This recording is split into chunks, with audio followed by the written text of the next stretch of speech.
Alright, this is a really small resolution capture for those, because I need to capture iPhone video afterwards, so um, I'll let you guys see some of that. Um, so this jersey, let me just kind of see if I can, there we go. This jersey is for my, one of my small companies for the Goldie agency. I put on a chest protector that makes me look fat. um, I did gain some weight during the pandemic, but hopefully I will lose it at some point soon when I get playing again. Um, so you might have saw it on the for those who watched the Ephesians 6 video, should have saw it there. But if not, definitely this is your first time seeing it, and I can put a link to the website there. But I'm really, during the pandemic right now, for those who didn't, since nobody watched the video, reopen for business. I'm actually reopening Workers in the Kingdom as well. So there's other services available. So go check out that video. You can find out what services are available. In the meantime, I'm just gonna do a little bit more preparation for the for First Timothy 4 to 6, and I just had to get this part recorded because I think it's gonna start to warm up, and I don't know if I can stay in this outfit. I might have to take it off. It's too much, a little too much.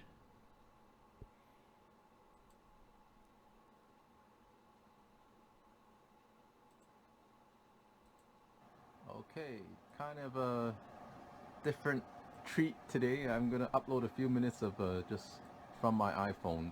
This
Okay, I just want to finish the video.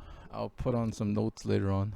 Um, so it's gonna be a bit of a shorter video. I got a lot of work to do this week. So what I forgot to cover in the last video is that you see here they're talking about, oops, let's see here, Second Timothy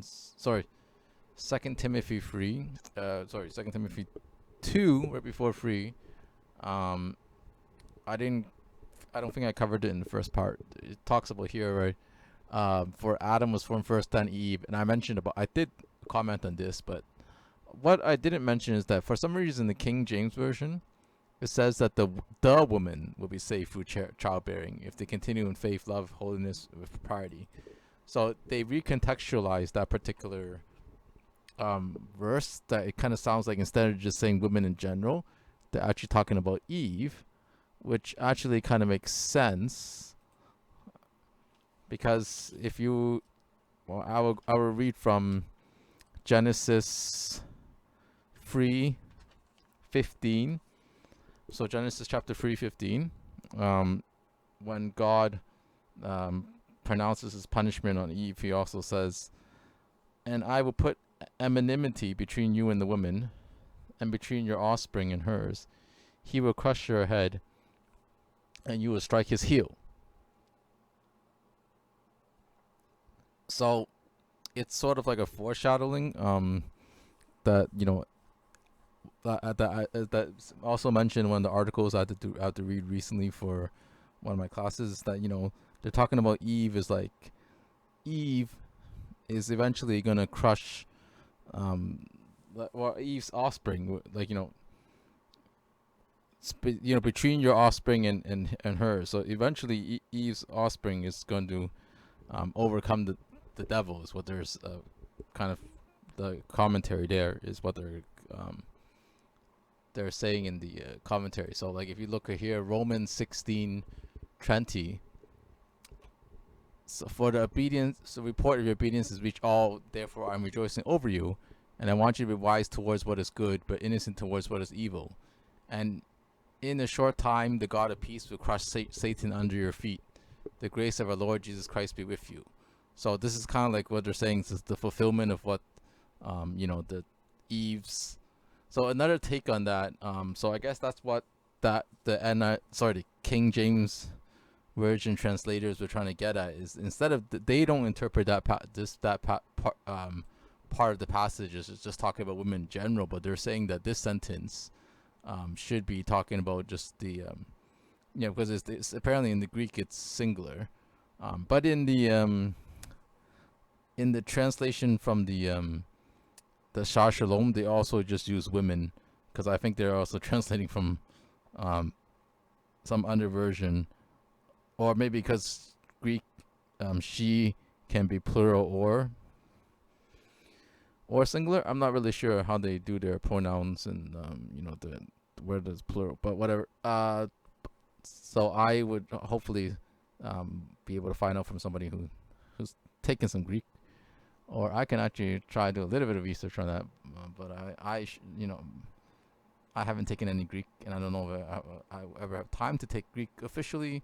I mean, I might be able to study some Greek on my own, but maybe not the time and money to do it in the course setting.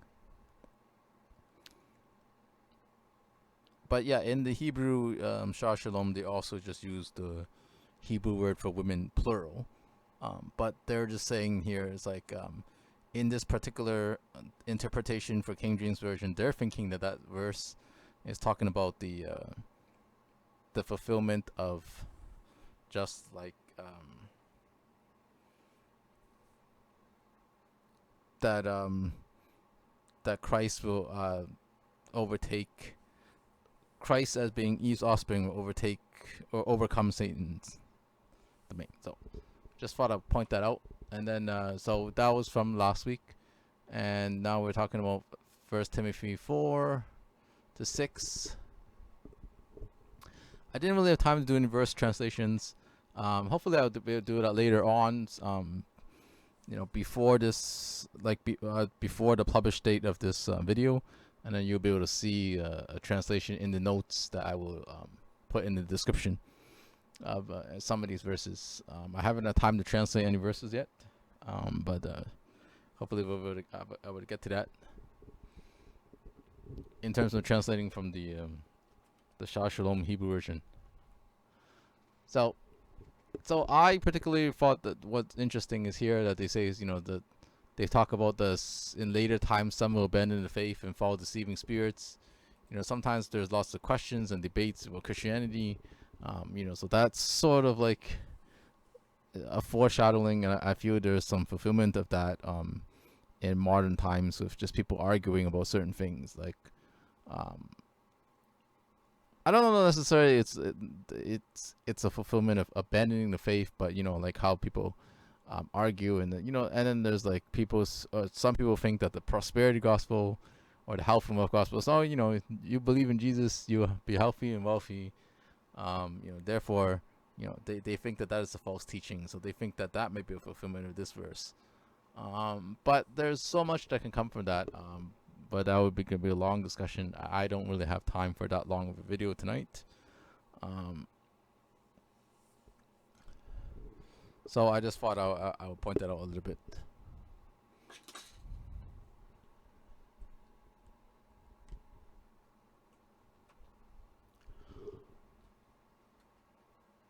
And the next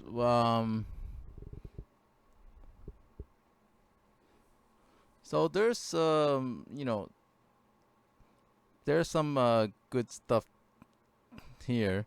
Interestingly enough, I can't remember which English translation it was. It wasn't NIV. Maybe it was the Lexon English version. But one of them actually says that instead of, what I found was interesting in the different English translations is that they would say instead of physical training, they would say bodily discipline is of some value. So they're not actually even talking about physical training. But the reason why I thought physical training, if it's not talking about physical training and they're talking about bodily discipline, that's not exactly the same. In terms of like, one is sort of just like, you're just trying to control your body. Like, it's almost like, okay, it's dieting is also a form of controlling your body. But the reason why I thought that was interesting is because 1 Timothy 4:8 is also mentioned in one of the articles that I'm reading for my sports chaplain. I'm doing for my sports chaplaincy project, and research, and it's like, okay, well, people think that, it's good to play sports because physical training is still of some value, right? But if that's not what the verse is saying, then it's sort of like, oh well, interesting. So how can you argue that physical training is good if if it's just really the verse is not really talking about that type of physical training? So that was the interesting parallel I'm drawing there.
Okay. So I think I also want to read a little bit from chapter. Yeah. So this is also a very tricky chapter in itself, and I think a lot of it is very interpreted, especially like depending on what language and like. Because you have to understand the interesting thing is, I guess it's all interpreted. I don't really know the Hebrew version, whether they're just using a number or they're just saying old age. But before that, the first verse that drew my attention is just the first two verses. First verses. Do not rebuke an older man harshly, but exhort him as if he were your father. treat younger men as brothers, older women as mothers, and younger women as sisters with absolute purity. So I really think that they're saying, you know, you gotta respect, um, you know, other people, around you, regardless of their differences. So I think this particular verse is also, not just talking about like, you know, you should treat these people or whatever, but there are actually identifying people that normally might be considered, you know, have some weakness, in our society, like, you know, older men can't work anymore, um, and you know, because their, you know, their health may be failing, whatever, and same thing with older women, as it says here, and you know, and younger women who are not married yet, they don't have, you know, a lot of it, the society back then is patriarchal still, and you know, you don't really have a status outside of your husband, you know, so you are kind of like, you are sort of who you're married to, young women were just considered like, young women, and the interesting thing is the Hebrew word for young women is actually, just they would use this, they sometimes use that in different contexts for, newly married women, or also, or servant girls are also the use the same term, but you know, same thing with the word for young boy is also, boy servant, but um I just thought that was interesting that they would, that, you know, that young woman actually the same, it's the same Hebrew word as, can be for, a servant as well. Um, so and so just there's not much in chapter 6, so I'll just try to stick with chapter 5 for a bit. So yeah, because it says here, no widow may be put on the list of widows unless she is over 60, has been faithful to her husband. Because the thing is, in those days, it's very uncommon for people to live a long time.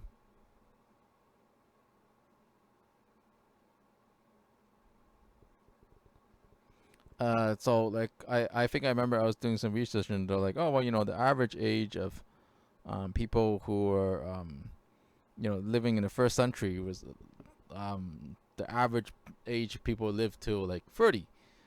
So I was wondering here, like when they say like unless she's over 60, I wonder if, you know, the interpreter just kind of read into it and just try to translate it to our, you know, our more modern audience, where it's like, okay, you know, now we have like longer lifespan, so you know, if you're like, you know, where maybe like in that context you have to be over 40 and you're already considered very old, but you know, but nowadays, you know, a lot of people are like, you know, 40 and they're like still pretty healthy, and like, you know, and they're not considered that old, or even if you're over 30, you're not considered that old at all anymore, because the average lifespan is just so much more, so they're just like, oh, we're just going to project the slumber to like 60, um, just to match what, you know, what our modern society is, you know, what's considered old, and maybe, you know, individual language just saying that, you know, you should only put a widow on the list if she is old, and or maybe they actually said the age like 35 or something,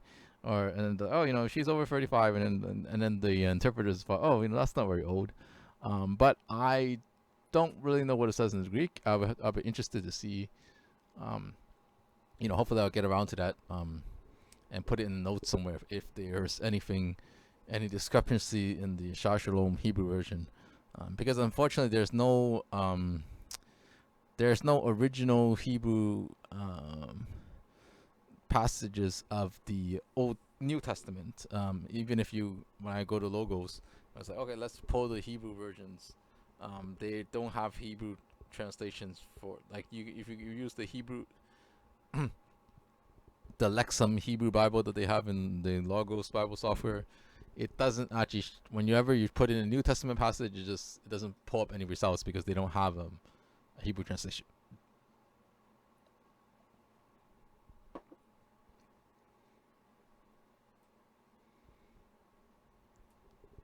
All right, so here there's just a lot more debate about, like, younger women, like sometimes they should be they should be married because they just go around like fantasizing, spreading gossip, idlers, slanders and stuff like that, depending what translation you're reading. Um, and then yeah, so basically a lot of like I said in the first part, a lot of Timothy is talking about like proper ways of behavior of on the based on what your status is currently, like if you're like a son or whatever. Well, um Ephesians is a lot that too. So a lot of what Paul writes is a lot of like what is proper behavior.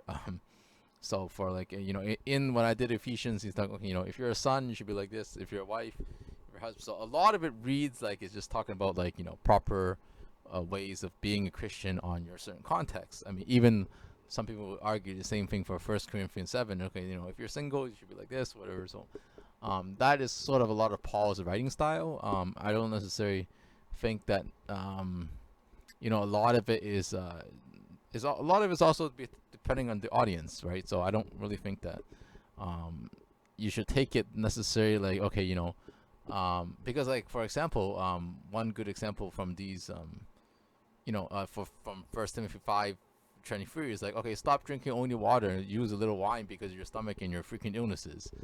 So some people thought that maybe the wine helps to settle Timothy's stomach. When I read it, I also thought, okay, it could also be a possibility. Like it's like nowadays, people don't even use wine. Some people use hemp or like marijuana, to help deal with their like chronic pain or whatever. So it's like a lot of it's just like, okay, well, maybe this is not really talking about necessarily that necessary that wine is actually good for easing everybody's stomach. Some people with wine can make your stomach worse. So this is like a good example of what I'm saying. Is like you don't necessarily apply everything. Like, okay, if you are an apprentice in a church like Timothy, you should drink some wine.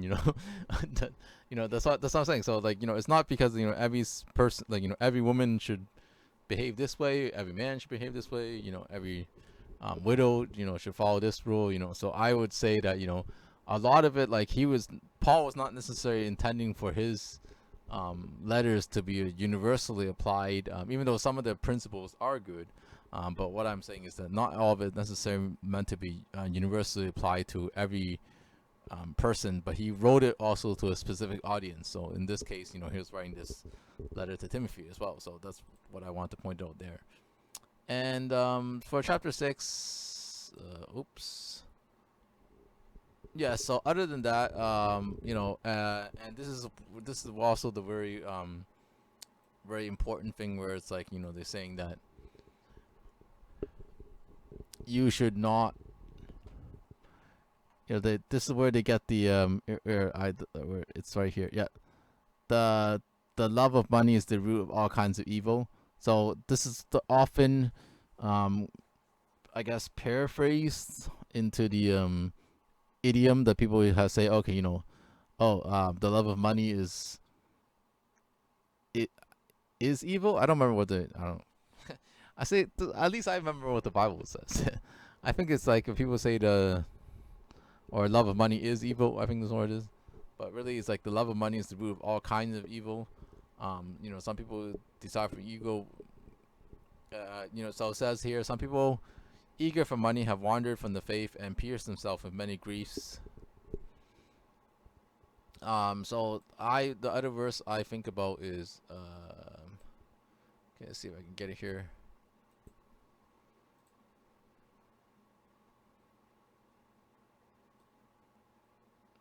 I don't want to pause it too much. I think it might screw up the videos like that. What happened to the other video? Maybe I paused it too many times.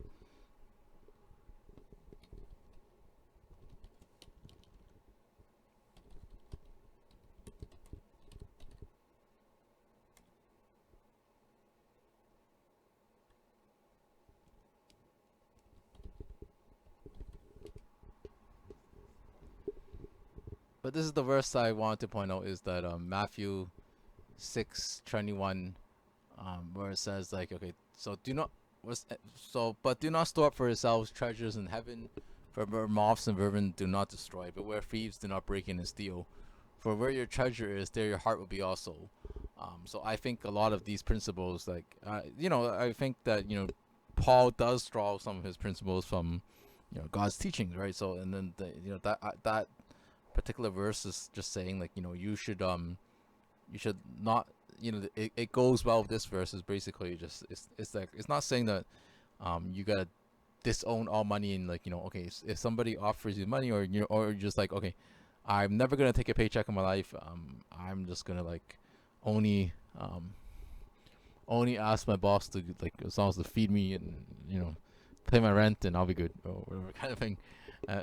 It's not good to have excess money like left over at the end of the month or anything like that. Oh, it's evil. Or that's not what I don't think it's saying, but it's saying that you should not make money your god, or you should like um, you should store up treasures in heaven. You should worship God, not money. I think that's what this that ties in with here. This that you should love God, not love money, and a lot. And then there's the final and closing consultations, and then he as usual, some of his other.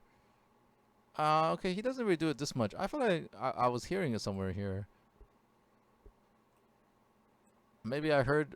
Maybe I was listening to the end of Second Timothy, because it probably was one letter. So as usual, like just like in Romans, I think when I listened, like I had listened to like I had listened to and read the whole First and Second Timothy a lot in the last few weeks.